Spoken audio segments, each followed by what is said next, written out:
knowledge together on touching on SDGs to make sure that users are able to actually go to a one-stop shop on knowledge from and on Africa. ECA is coming to 60 years old. ECA was formed in 1958 by the United Nations Economic and Social Council as one of the 5 economic commissions around the world.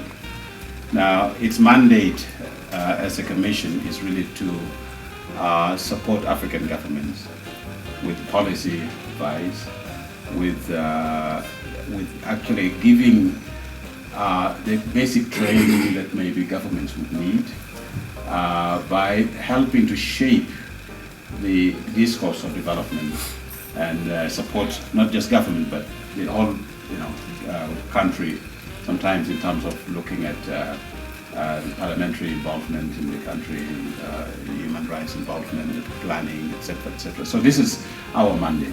We as an institution work in about 7 areas, including macroeconomic policy, social development, regional integration and trade, natural resource management, innovation and technology, gender and governance.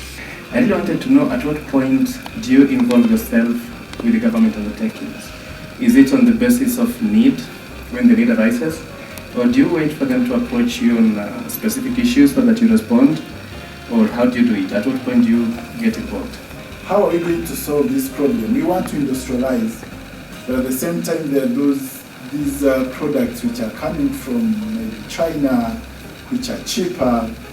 So, is the status quo going to continue, or is a paradigm shift whereby the new China will be Africa, where things will be manufactured and exported to elsewhere? In my experience, the most difficult point in African government is policy implementation. In your experience in this organization, how do you see this is overcome by African government, and what is your advice? What really is there one thing that a country like Kenya can do to crystallize, to just move it in that industrialization strategies so that it actually takes off? Normally, statistics from governments sometimes it's just exaggerated, and sometimes they're not. I don't know how to make to put it, but we cannot rely on them.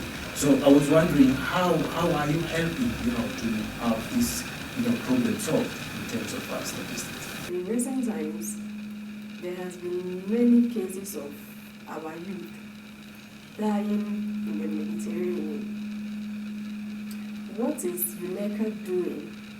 Though it has become a global concern, I want to know the role UNECA is playing to at least put this situation to rest.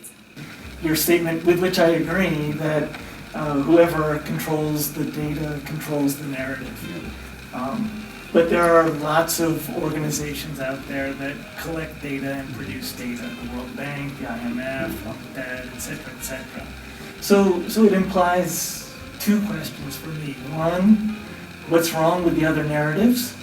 And 2, what is it that UNECA is contributing to the collection of data? What is it doing differently, or what is it adding to this statistical data collection? Countries need to take a new way of industrializing, which could be different from so-called conventional or traditional way of industrialization.